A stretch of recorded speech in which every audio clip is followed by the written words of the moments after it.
transfer that legacy and say, there was this man, there was this leader who moved us from here to there. That is leadership. Abraham Lincoln, all these great people in America that we keep talking about, they never built buildings or anything, but they worked people. So leadership is about people. Wow. Mr. Tony Otoa is definitely on fire. And if you have a question, please drop it there. Kisses and disses are all welcome. Tony Otoa, before I lose the train of thought, of course, so are you a leader? And what kind of a leader are you? Everyone is a leader. A sweeper is a leader in their gifting. You're a leader in your gifting. I'm a leader in my gifting. Leadership is not about people. It's not about having followers. Leadership is about pursuing the best in your gifting to lead, to champion, to be the best. A sweeper, the fact that they haven't actually come, but they're really good at their sweeping, you will notice they're not around. And you will never be as good as them because they are leaders in that. A lawyer, there's so many.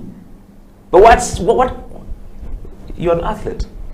What creates an elite athlete, or what separates an elite athlete from the others? Discipline and commitment, and a lot of personal commitment to what you set out. That is where leadership starts. Usain Bolt is a leader in his field. You know, I hear people talk about all these basketballers and whatever. They're leaders in their field, but it's because also of the time and discipline they put in managing that craft. Mr. Otoa, we're going to take one more question before we go for a break. And that question would be, anyone can steer the ship, but it will always take a leader to chart the course. When MV Templar crashed in Lake Victoria, a story is told of how the captain said, I can't do this anymore, balance the boat. And the owner of the boat, may his soul rest in peace, said, no, this is the biggest catch we have. I can't allow this to happen. And the wife said, the captain is just being jealous because we've had the biggest catch today. Let me go in there and steer the ship. And indeed he was in, and he piloted, and the thing crashed. So the learning from there is that anyone can steer the ship, but it will take a leader to chart the course. That said, Mr. Otoa, what is your understanding of leadership at the personal level, family level, society, corporation, and the national level? Briefly. I think leadership is really it's a compass. It's what defines what we do, how we do, and why we do what we do. You see, it's like a ship. You just talked about a ship. A ship without a compass in an ocean or in a lake will go anywhere. It has no sense of direction, no timing of where it's going and when it will get there or whatever. Leadership begins as a personal thing. The reason why we have a society that is getting messed up with so many things happening and we're seeing corruption happening is because leadership is failing from a personal level. You are corrupt as an individual and you pride in it because you're gaining more. You go home, your children are seeing that and thinking that is the way of life. Community and society is saying, this guy is a good guy, he's a rich guy, he's the man of society. And society is now beginning to agree to that being a norm. That's not where the problem starts. So let's just go back to your question. Leadership begins from your personal compass, your true north. Why are you on earth? What's your purpose? When you walk out of here, how do you impact on people? Or how do you want people to remember you? You know, nowadays people are dying, and all people can say is, you know, we had a good time with that guy, but beyond that, what next? And then you find the same people coming to bury you, then after that they even actually have a drink up after that, and life goes on. You'll never be remembered. But just think about this, and let me just give you a simple example of Mother Teresa. Mother Teresa was a 4-foot lady, very short lady. She was a teacher. You know, people think teachers have no impact. She was a teacher. On her way to school to teach, she was so disturbed by the number of young children who were hungry on the streets, having no sense of direction. One day, she just woke up, went to the principal and said, you know what? Kalas, I'm done. I am going to feed the children of the world. The principal laughed. Say, you, small woman, first of all, what money do you have? You think feeding the world is... But when you think of Mother Teresa today, what do you think of? The woman who tried to feed the world. Her mission still exists way beyond her. Going back to the same principle of people. People and purpose. And you see, purpose cannot be from outside or without. You don't tell me that this is your purpose, Otoa. No, it comes from within. And leaders are very crazy people. Yeah? It's the same Museveni who read a newspaper and he got pissed off and went and, on the streets and went and joined the bush. Yeah. They talk about people like Fidel Castro and all these people who... Leaders are people who just get angry with what is happening and make a commitment to make a difference. Mother Teresa did that. Martin Luther King did that. Think about any leader who is prominent in society, that Malcolm X and whatever. You forego your comfort zone to make a difference. And you know what's so interesting? Some of these guys even forewent their families. Look at Mandela. Fighting a cause with children who are as young as, I don't know. Just to say, I am committed to this journey, which I know if I do the bit I can do, it will create a difference for my society. That is leadership. That is where you start from. And that is where you start creating impactful change. Wow. Well, it is said that he who doesn't understand the direction of leadership is just taking a long walk in the park by himself. And if you don't have people, then you do not know where you're going. But leadership at the personal level is very key. And you can see the passion with which Mr. Otoa is speaking. Definitely, it's coming from far. It springs from far. We're going to take a break, and when we come back, the CEO Bench will dive into the next step of Mr. Otoa's journey. Change management, from Total EP to being a journalist at New Vision at some time, or Monitor, and to being a kitchen man, to being a town boy running around the country, and to saying, hey, let me show up in Harvard and try and do something, and then coming back as a lawyer, as well as a man with an understanding of oil and gas. What a journey. How do you transform yourself? How do you move from that area? We'll be right back after the break. This is the CEO Bench.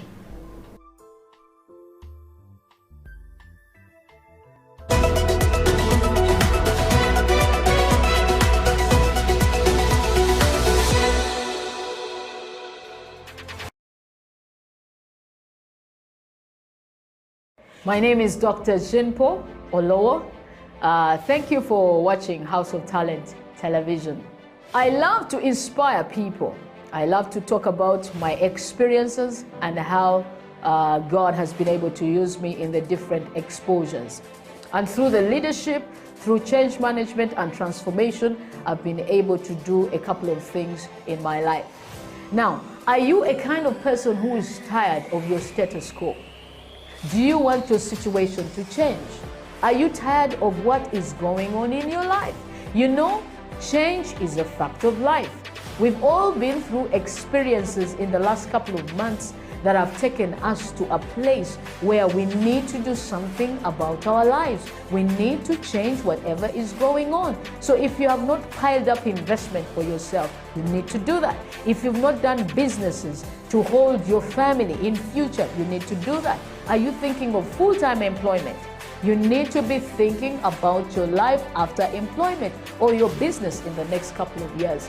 So if you want us to chat, if you want us to talk about this, please get in touch with us at SEAL Uganda on number 0772443085, or check our website www.sealuganda.com, or on all the social media handles. You can hook me up or Facebook, that is Jinpo Olowo, on Instagram, Jinpo Olowo, and on Twitter and LinkedIn. Then we can chat a way forward with you. We can help you, we can coach you, we can walk with you this journey of financial freedom. Thank you.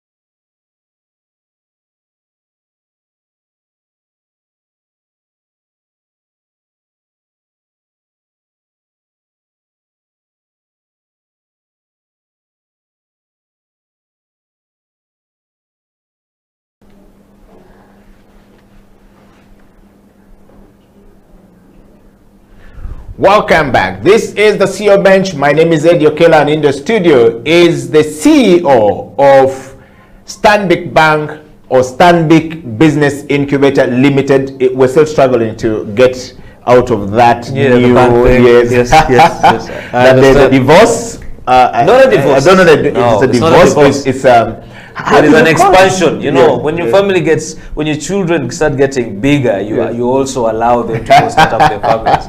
So it is an expansion. Yes. All right, but welcome back to the show, Mr. Toa. Mr. Toa, before we went for a break, we were tackling the question of leadership. And I want to take you to the next question of course, change management. And then I will bring you back to what are some of the things that excite you as a CEO. First of all, what is it like being a CEO now that you are on top? I think it's everyone has their own journey. I'll speak about mine. Mine is it's a very interesting learning curve, one that is all about continuous learning. You get to learn that things are done differently, but also you also get to learn that people are different in many ways. But the beauty about that as well is that you get to appreciate the diversity and try and work with that to make things happen in your area. But for me, I think it's a very interesting journey. And the reason I'm calling it a journey is because it's still a process. It's always, like I said, suicide for you to say you have arrived and assume you are at the pinnacle. Leadership or such situations are all about growing and learning and making yourself better. So I think for me, it's a very interesting one. Something that every day is a learning day. Every day I learn something new. Every day I meet different people, new ideas, and it provokes my mind to also go back and challenge myself. But it also gives me an opportunity to want to be better if I have to serve better. You know what I mean? Yeah. If I want to serve better, if I want to be meaningful, if I want to create value for my organization, my people, I have to better myself first. So it's kind of like a teacup. A cup rather. If it's half empty, you can't give so many other people a sip. But if it's very full and it's overflowing, you can give as many people to sip. So my job is to make sure that this cup is full of value as much as it can. And I think for me in my journey, this is what I strive for every day. It's a very interesting learning curve. Wow. Mr. Toa, change is not easy, and many people struggle with change. Yeah. Many people don't know how to manage it. In fact, we have seen situations where people don't want to leave because they don't know how to deal with where they have come from when they decide to go back. And you have been a man on the journey. The CEO Bench pretty much focus on the change management and how it is done. And I want to just give you a perspective here, which is the response to external influences always causes the person to move. Where modifying day-to-day actions to achieve desired, results causes the person to move or other people to come in. And transformation is about identifying or modifying the core beliefs as well as the long-term, behaviors of that person. Those are totally two different things. But sometimes in profound ways to achieve desired results. Your journey has been one hell of a journey, to say the least. You've been to too many places.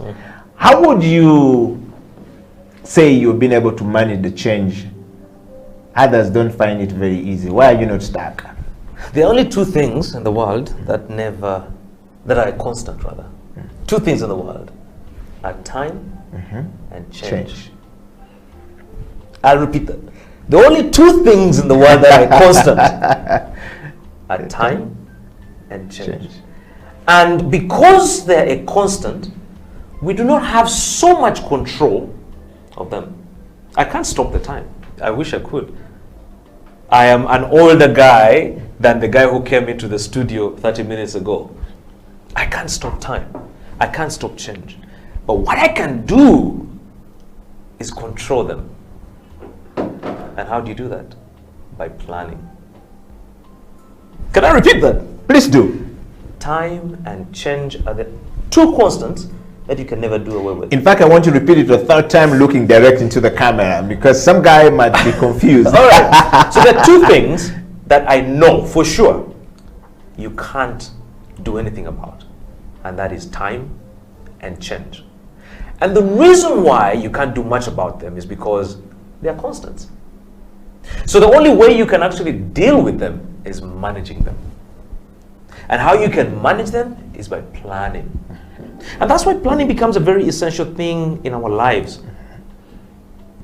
I was speaking with my mentor yesterday, Agase Kalala, who was telling me in business planning for his market, he has to plan 18 months ahead. So what you are eating today was actually planned 18 months before. How many of us think that way? How many of us plan for the next month, the next week, the next situation? We're in a crisis. But how many of us have been planning on saving? We're in a crisis. How many of us have been planning or putting aside something in a granary? You know, it's very interesting how our forefathers were very interested in planning and saving. We had granaries. There was hardly famine in our time. The only famine that came in was a result of climate. But where seasons were great, we had granaries around houses. In Lango, a typical Lango traditional house had to have about, 3 other small huts, for the other women. And each hut had 2 or 3 granaries. Why is it that today, in 2021, we have situations where people are going hungry? It's planning. It's planning. Because I cannot control the weather. I can try now with irrigation, but I can't control the weather. So it's really about planning. And I think as individuals, as businesses, as entities, it's important to always forecast. The word forecast is also very interesting. Forecast, to plan ahead. You remember those days on UBC, they would give us weather forecast and say tomorrow is going to rain, and you walk and you think, it's important. Yes. So all of these things are very important, even in leadership or in terms of planning for change. In my organization, we never thought COVID was going to happen. We never. Last year, we never. Then COVID happened. We were training businesses in classroom settings. We had to transform that. Meaning we pivoted. We had to change quickly with the times. But on top of changing quickly with the times, we say now planning ahead for if this happens again, what do we do? So when now people are talking of a possible lockdown, we've already gone back to online mode. And you know what? We're killing it. You know why? Because we planned. We invested in systems and technology that can make sure that our services are provided simultaneously and seamlessly. It's planning. Because guys, change will never stop. I can't stop my hair from growing gray. I mean, I can go and buy a Kanta. But the ladies might not like it. Maybe they prefer it like this, Yeah. But you see, it's important for us to understand that it's crucial for us to plan. And if you want to manage change or change management, it's important to plan. If I want to be better than the Ottawa today, I start planning. And if I'm to plan to be the better Ottawa than I was today, what do? I will read more. I will invest more in what I am spending my time on. I will invest more on the kind of friendships and networks I'm creating, because that is part of the process of planning. And that's why you see organizations will always have a strategic plan. What is your strategic plan? And it's not just a 1-month plan, it's a 5-year, 10-year plan. Someone says, I am investing for the 20 years of this business's growth. Planning. And that is how you manage change. So change is going to be a constant, and we can sit back, lament, and wait for things to happen in a good way. Or we can actually say, how about we transform our businesses, ourselves, personally, our communities, societies, to start getting ready for this eventuality which could possibly happen. So planning. Wow, Mr. Toa. So the change from being a town boy to the kitchen man to, a journalist to Total, and now to where you are. Yes. If you were to take us through, if I'm stuck in my job and I'm watching you from my desk and I don't know exactly what to do, many people are stuck in that place. What would you say to them? What is your understanding of change and how it is managed from a personal point of view I'll be very honest with you. Mine was a crazy learning curve, and I will speak about my story. Yeah. I became very religious at some point. I was in fact part of the choir in church and all of that, and again also a camera guy in church and all of that. But I'll be honest with you. You know, the mind, and if you saw my tweet today, the mind is a very powerful thing. Yeah. You can choose to make a difference based on how you choose to control your mind. I always say you can change how you look, you can change how you or where you stay, you can change your clothes, you can change your friends. But Eddie, as long as your mind or your mindset is stuck, all of that is just, it's outside, it's a facade. You're going to still come back to the same point. So you need to understand that it's important for you to learn how to dominate and control your mind and move it into the positive vibes that will move you from point A to point B. When I was working in a kitchen in Croydon, you know my biggest admiration? To have a job where I wore a suit and a tie. You won't believe, that was my admiration. In Croydon, in the UK, I was illegal. I knew the difference between a police siren and an ambulance. Like I knew when to run and when to chill. You understand? Yes. But my desire, because I dropped out of school, was to one day have a job. Today, I despise a suit and a tie. Yeah, that's what I'm supposed to be wearing every day. I despise a suit and a tie. If you know me, Eddie, and you know me very well, yes. I am in my khakis most of the time, Monday to Friday khakis and mismatched suits and all that stuff. That is me.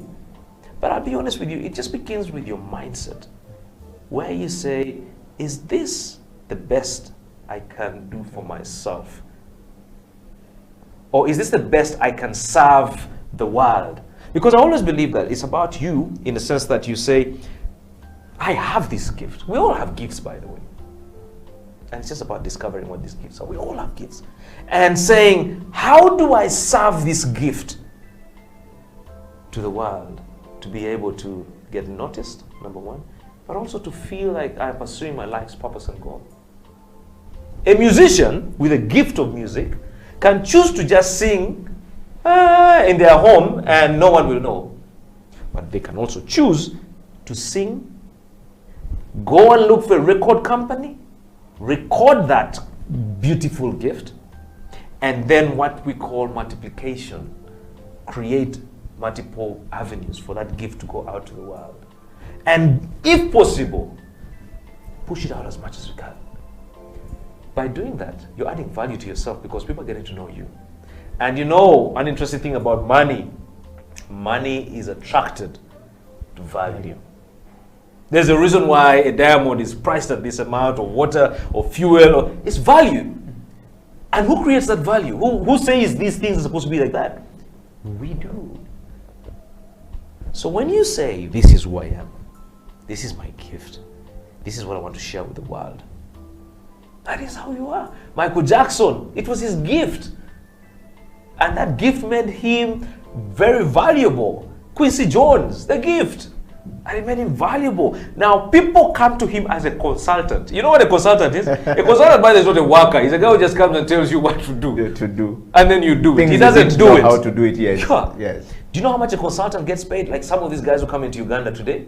Well, I get paid $50 per hour. You get $50 per hour? Sometimes $100 per hour. Some consultants get paid $5,000 per hour, my yes. brother. So what you will earn in a year, a consultant will earn in 2 weeks. Yes. And he will fly back to his country. You know why? He has mastered his gift. He has refined his gift. He has added value to that and become a valuable item that people will just call him to speak for 1 hour and they pay him. Are we doing that as individuals?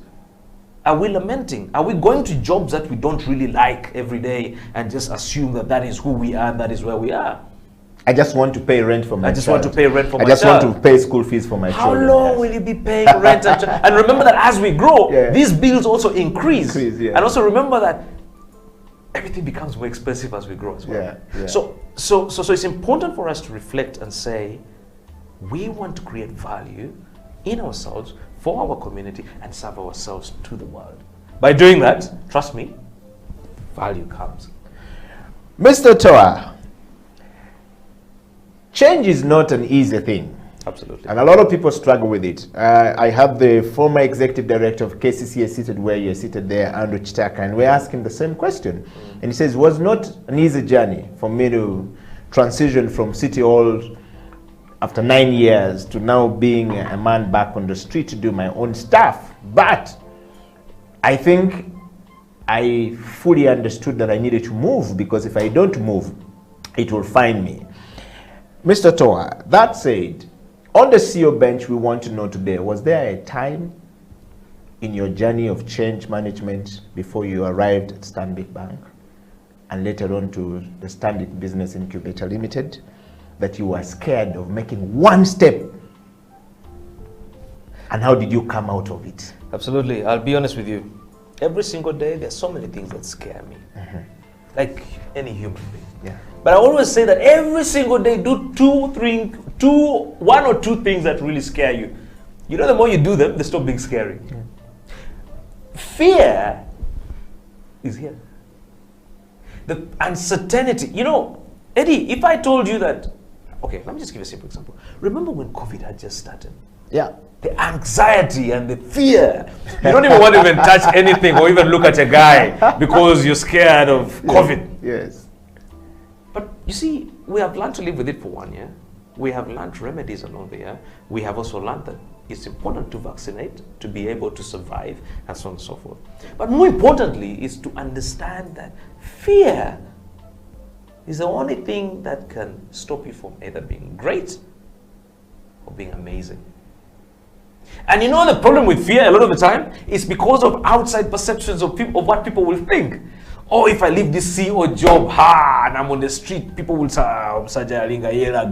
you know, you understand that attitude? Yes. But you see, when you have created, like back again to the idea of value, a job doesn't bother you because you know the moment you leave that, someone will be coming to snatch you off the street. That is change But you management. begin with creating value for yourself, to yourself. Wow. Well, we're on the CEO bench, and this is Mr. Toa, is the CEO of Stanbic Business Incubator Limited, the man who arrived on the top recently. And as you can see, is headed to greater things from that experience. Mr. Toa, change management. The principle is always to apply when moving out. Are there any principles that you have applied while moving out from one place to the next? And how do you communicate that as well as, you know, manage where you are going? Most people leave the job because a new person has come and they are no longer able to do what they used to do before and they need to get out. Or some people say, I've outgrown this place and I have to move and I'm going somewhere. So have you always communicated this? If yes, how do you communicate I'll be it? very honest with you. The biggest mistake any human being can make is burning bridges. Always leave your workplace in a state where people don't want you to leave. That if you left, they're like, oh my God, we need to have this guy back. You don't want to leave a place and say, I'm handing in my resignation. The guy says, oh, Tumuwonye. Thank God. You understand? Yeah. But again, that just comes back into the issue of value. How much value? Because see, when you create value to yourself, your company feels it because you're also creating value for the company. Yes. You get it? Yeah. If I'm a camera guy and I'm learning more techniques on how to film, for instance, Yeah. and then I tell Eddie I'm leaving today, you will want me to stay. You want, I'll be different from a guy who you call and I come in, you know, not sober, and I'm trying to do my job and I can't actually do it well, because that's the kind of person you want to go. All of my apologies for that. All of my jobs that I have done before, I'll be honest with you, I'm working with them today. I'm working with Total in the oil and gas space. I'm working with Accord. I'm working with all of these guys, and interestingly, I have actually come back in a better position of, again, a mini consultant, a person who's coming to create value for them. Not in a situation where they're telling me, Tumuwonye, we don't have to deal with this guy anymore. So it's very important for you to understand that legacy should be part of your journey in any place you are in. Be it society, be it organization, be it community. We live in very many places or societies where it's communal, you know? When you live as a neighbor and people say, we're happy he has left. Yeah. That means you haven't created value. And you will go to the next community or next place and still be the same. Because you haven't mastered the art from within to create that value that makes people want to be attracted to you and create value for your community, society, job, or any place. And I think that's what's really crucial. Very clear. Well, the CEO bench is going to take a break. And when we come back, Mr. Otoa will dive into transformation. How do you create transformation? First of all, what is transformation? What is the understanding of transformation? Is he transforming the places that he has been to? Has he transformed the places he was before? And is he transforming the places in right now? And are there some quantifiable, justifiable, measurable metrics that we can follow as a man on the top? We'll be right back after the break. This is the CEO bench. Your kisses and dishes are all welcome. Please don't throw a stone because you might be in a glass house.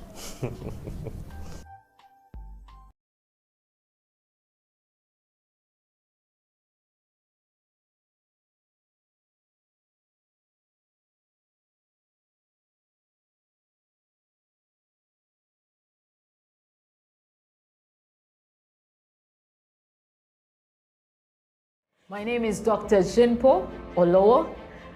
Thank you for watching House of Talent Television. I love to inspire people.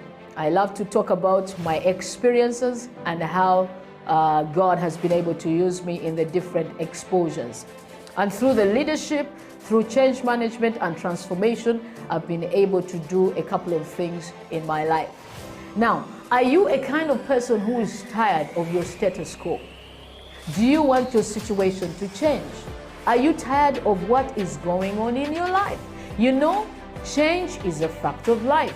We've all been through experiences in the last couple of months that have taken us to a place where we need to do something about our lives. We need to change whatever is going on. So if you have not piled up investment for yourself, you need to do that. If you've not done businesses to hold your family in future, you need to do that. Are you thinking of full-time employment?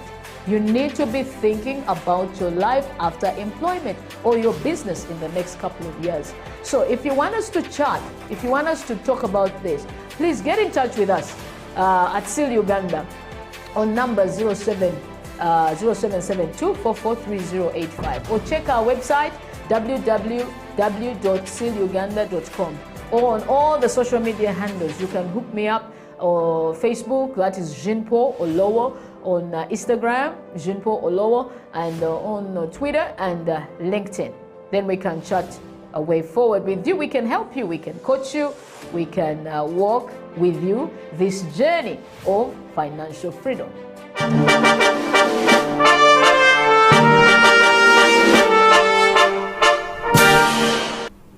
It is the CEO bench. My name is Eddie Okela. In the studio is Mr. Tony Otoa, the CEO of Stanbic Business Incubator Limited, the man on the top, and of course is still rising. And we're sharing the idea of personal leadership. What does it take for you to lead yourself to move forward? Some people don't even know how to start or where to be. And he's talking about change management. How do you manage change when you're moving from one job to the next and to the next? What happened? Do you burn the bridges like Tony was saying? No, because we're seeing a typical scenario where he's back in that place, even earning better than his salary was before. So how do you get to that point? It's something that we're talking about on the CEO bench. And of course, this part of the show is about transformation. Mr. Tony Otoa, welcome back to the program. Thank you very much. Transformational change is a process that we designed. For us here at the CEO bench, we understand that one, you must design to create a significant change in the culture and work processes of an organization. And the procedure significantly improve in performance if you go there. What does transformation change mean to you at Stanbic Bank as the CEO? Or as Stanbic Incubator Business, rather? I think it has very many facets, very many ways of looking at it. But I think for me personally, transformational leadership is really about not just not just about the whole organization, but it goes back to the individual. Yeah, first. Because it has to start with the individual, and then eventually you start seeing it having a ripple effect on all the people around, and your stakeholders, the people that you also engage with. But also transformational leadership in so much of a way is one that to transform, it takes a lot. It's a lot of learning and unlearning. Assuming that things are like this and should be like this because they were like this is the wrong way to actually make your move. You have to understand that so many things are transforming, are changing. We have gone through this crisis of COVID where people have learned that the digitization world or digital processes are very important in leadership, for instance. Leaders now have to go through that. If you want to transform as a leader, you have to also now take on board Zooms and team meetings and all of these. You have to get used to, can you see my presentation? Can you mute please, and all of this. You have to. Yeah. And these are things that were not very common 2 years ago. But transformational leadership for me is really about understanding that everything seems to be changing, and how do you as an individual, as a leader, work with that to be the ideal leader in that transformed environment. You can choose to be a guy who's not moving, you're static in one place. Or you can choose to be a guy who is developing faster to be able to deal with those changes. I was reading a very interesting book. It's really focusing on very much around crisis and leadership and change. Yes. And the writer goes on to say that it's very important for a leader who is going to survive and be magnificent to understand that it's important to plan for the bends and the corners that you do not see. Assuming just